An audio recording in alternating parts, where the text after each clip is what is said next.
Daily gambling game show that takes betting seriously, but not much else.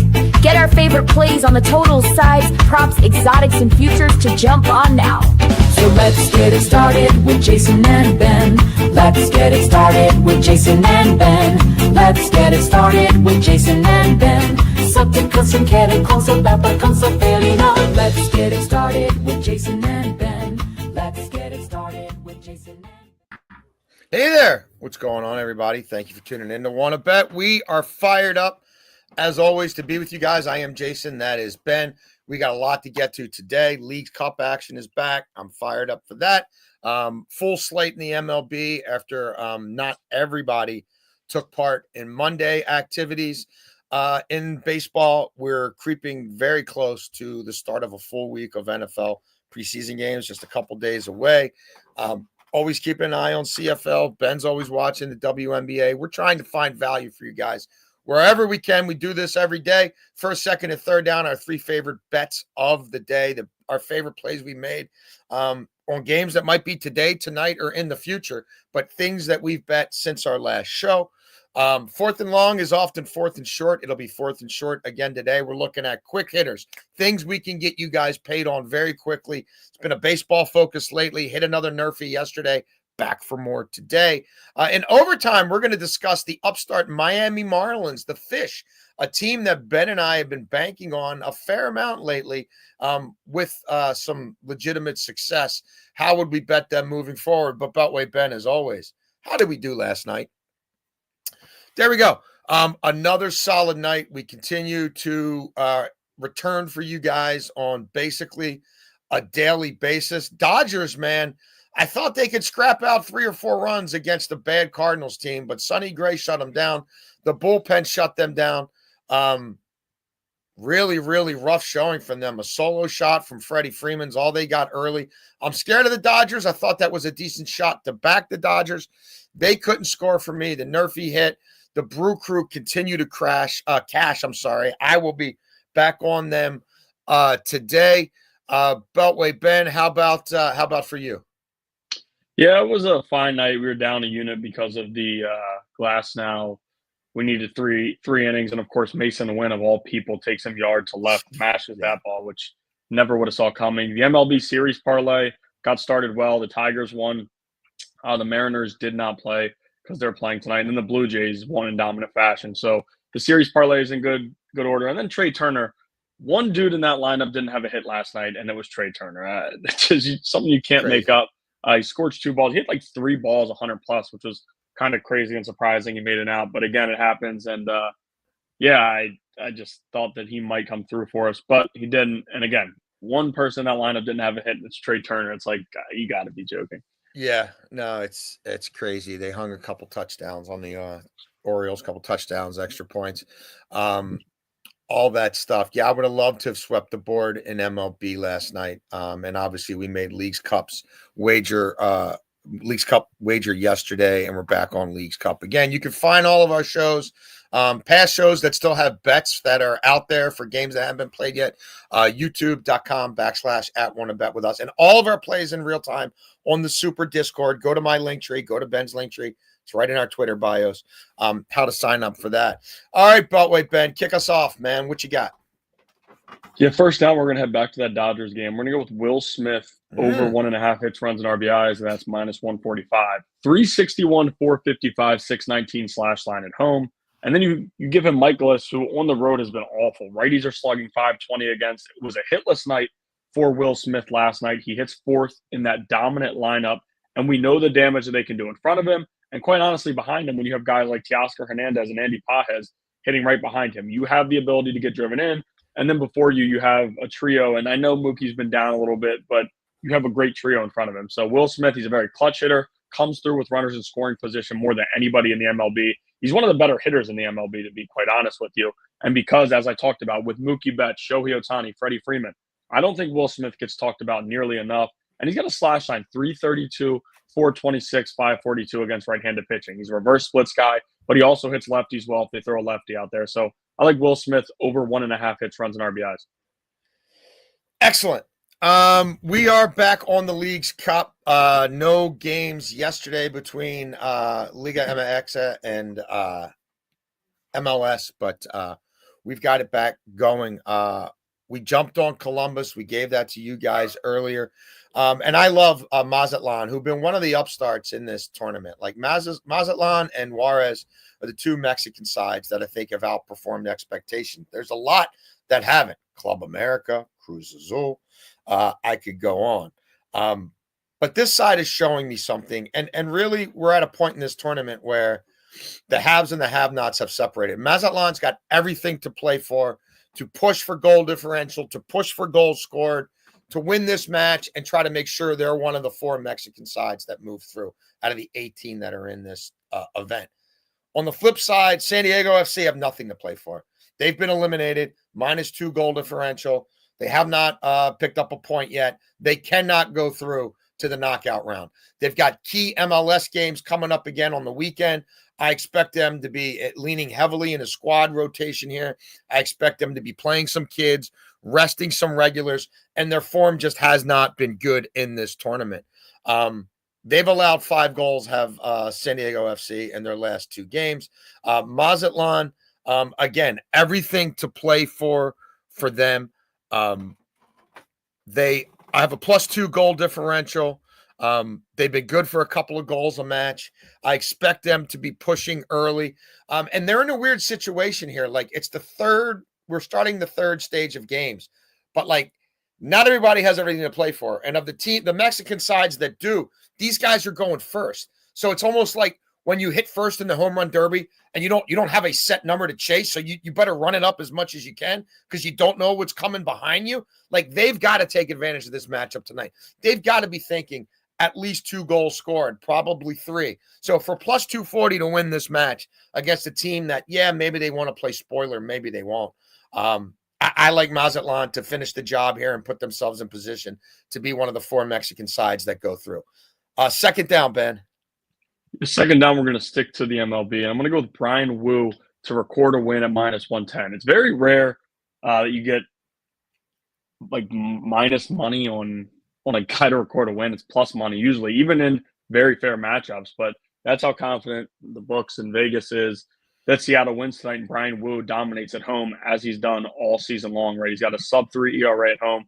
And I do remember before the season, me and you were talking like off the record, like, I think Brian Wu is going to get some Cy Young votes this year. And you were like, yeah, we got to see what he does away from home. But we know how good he is at home. He's one of the better pitchers in the MLB in that ballpark. Facing a really, really bad White Sox lineup, 681 OPS on the road against right-handed pitching in the last month, and that's bottom 10 in the MLB. Davis Martin's ERA shoots up to like 5 or close to 5 on the road, so he hasn't been as good there. And the Mariners need to take advantage of these matchups. You didn't go out and buy the 2 power bats at the deadline to lose games like this when you have the pitching advantage. And when Houston, I know they won last night, but they've been struggling a little bit. You have a chance to catch them in the division race. So I do think that the Mariners win tonight, and not only do they win, but I think Brian Wu picks up another home win. Yeah, I'm a big supporter of Brian Wu. He's had a hell of a year and really been a glue guy for the Mariners because a lot of their other starters have missed time. Second down, we're going to keep fading the Washington Nationals. We faded them all weekend with the Brewers, and the Brewers are a better team than the Sacktown A's. No 2 ways about it. Brewers might be the best team in baseball. Brewers are coming up for me again on third down. I'm not done riding them yet. But we're going to take, for this kind of money, they're pricing this Beltway, Ben, like Mackenzie Gore is the Mackenzie Gore of late April, early May, where he looked like a Cy Young and one of the better lefties in the National League. Mackenzie Gore's last 7 starts, he's hit the wall. He's got an ERA north of 6. He's got 29 strikeouts to 22 walks in 35 and a third innings pitched over his last 7 starts. You put ducks on the pond for the A's, they'll do some damage. They can hit the long ball. It's Severino on the road. Severino hates pitching in Sacktown. On the road, he's got a 3.03 ERA. League batting just 212 off him on the road. They've won 3 straight road starts for him. He's got a whip basically of 1 on the road.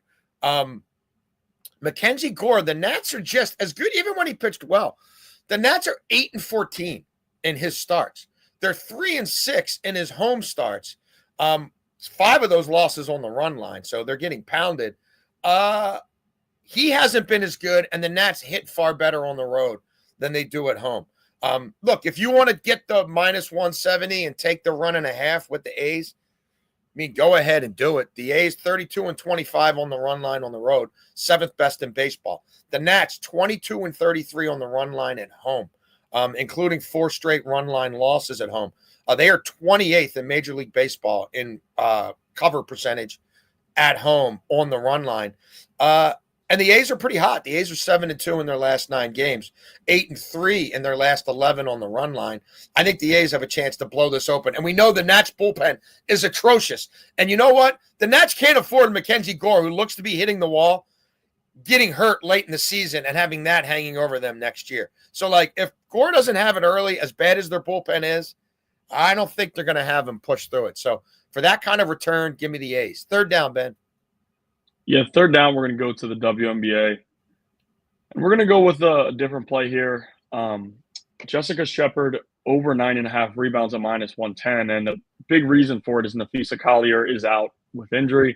She's going to miss a few weeks with an ankle injury, which I'm honestly happy about because when she went down, the way it looked, I thought she'd be out much longer. But good thing is she should only be out a few weeks, and she'll be able to return at least by the playoffs, probably during the regular season. So Shepard grabbed 14 boards in that game when Collier suffered the injury. The Storm are allowing 36 rebounds per game. That's the 3rd most in the WNBA. We know Shepard's minutes are going to go up. She should play north of 27. That's where she's been or was last game with Collier out. I think she'll play probably closer to 30, maybe over 30. But 9.5 rebounds shouldn't be too much to ask for somebody who, even when Collier was in, she cleared this mark a few times. Now, I also would suggest playing her at a double-double. That's plus 220. You can get that on DraftKings or any of the other ones, but plus 220 is where I would play Jessica Shepard for a double-double. You can play that or just the over 9.5 rebounds at minus 110. Excellent. Third down for me, I told you guys, I'm going to continue to hammer the Braves, who are overpriced, and I'm going to continue to back the Brewers. I mean, the Brewers have now covered 11 straight run lines on the road, Beltway Ben. And we can talk about the caliber of who they've played, but guess what? Atlanta sucks, and Atlanta sucks at home. We're looking at an Atlanta team 22-31 on the run line at home. That's bottom 7 in Major League Baseball for the season. The Brewers, who have the number 1 scoring offense on the road, even though they only put up 3 last night. Thank you, Isaac Collins, for that home run. 36-20 on the run line on the road. That's among the best in baseball. A lefty Wentz on the mound for the Braves, who's been a little better lately. But Beltway Ben, the Milwaukee Brewers on the road against left-handed pitching for the season, 800 OPS, number 1 in baseball. 364 on base, number 1 in baseball. 7th in slugging against left-handed pitching on the road for the season. Since June 1st, however, the Brew Crew slugging 500 against left-handed pitching on the road. So that's ticked up a notch. 390 on base against left-handed pitching on the road since June the 1st. They're 22-11 for the season, straight up against left-handed pitching. I think they have the bullpen advantage. I think they have the athleticism advantage. I think they have the managerial advantage. I think they have the depth advantage. And look, Quinn Priester gave you 7 innings last night, so that helped save the middle of that bullpen in case you do need a little bit more length today. So I continue to ride the Brewers. They have been cashing for us. 4th and short, Beltway Ben. What are you doing? You got Nerfies, you got Yerfies, you got first 3. What's your whistle? 4th and short, I'm actually going with a WNBA play, and it's Aaliyah Boston over 3.5 first quarter points at minus 120. When you look at what she's done this season, over this in 5 of her last 8 games, when you have Caitlin Clark out, there's a bunch of different voids that she has to cover, and she's facing one of the worst defensive teams in the WNBA. I would also play her over 15.5 points. That's about plus 113, so plus money for her to go over her points. But when you look at the matchup here tonight and you look at how many minutes she plays, it ranges anywhere from 6 to 9. And we played Cardoso 2.5 weeks ago, and Cardoso gets in foul trouble. Would have cleared easy, scores 20 points in the game, but she got in foul trouble early. Aaliyah Boston's been good, staying out of foul trouble in her 3rd year in the WNBA. So I do think she's smart here, and I think she plays around 8 minutes, maybe a little bit less, but she still should be able to get us 2 baskets at minus 120. Sweet. I can get behind that right now. About twice a week, I will tell you on WNBA, and this is going to be one of them. Meatball, who's getting a bath right now and getting his ears cleaned and his teeth brushed. He's at Snazzy Jazzy's dog groomers. Meaty's on that with us. That's a 1-unit play. I will back you there, Beltway Ben.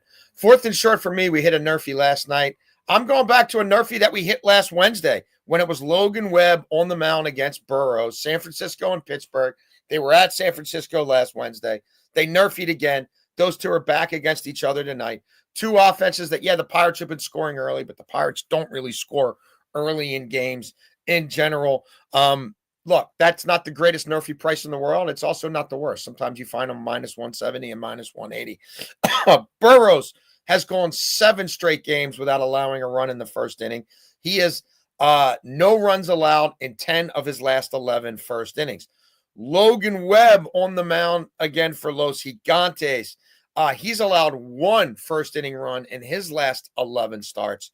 Pittsburgh 66 and 46 to the Nerfy for the season, tied for the second highest percentage in baseball. And at home, they're 33 and 23 to the Nerfy. We know about Devers' struggles. We know about Adames' struggles at the top of Los Gigantes lineup. 2 teams that are playing out the string here. And look, sometimes that leads to wide open baseball. And there have been some nutso Pirates games lately for sure. But I think both these pitchers can get us through the first inning unscathed. Overtime. How about the Fish, Beltway Ben? How about the Miami Marlins and Kyle Stowers, the NL Player of the Month in July? How about Yuri Perez and Edward Cabrera looking like legitimate 1-2 top of the rotation starters? How about the brain trust that they plucked from Tampa? And boy, that general manager and that manager, we had Jim Bowden on our radio show in Baltimore, Inside Access. I mean, he was gushing about them. Though they're playing with a lot of belief. I know that, they lost the game last night. They took it to the Yankees. They're not afraid to go on the road and play anybody there. They're the number 1 run line team in Major League Baseball on the road, 36 and 18. And Beltway Ben, we've been talking a lot about them on air and off air.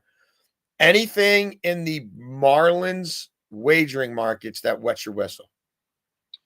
Yeah, we discussed it. I do lean and over here. It's not an official play for me. It's just a regular copper, few units, or not a few units, a little bit of a sprinkle on it.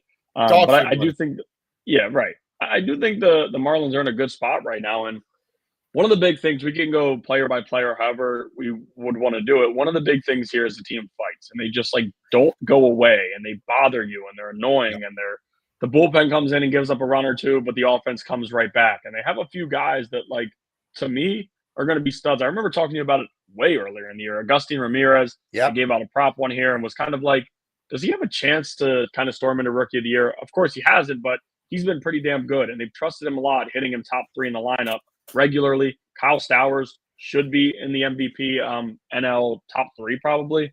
And then you have guys like Otto Lopez.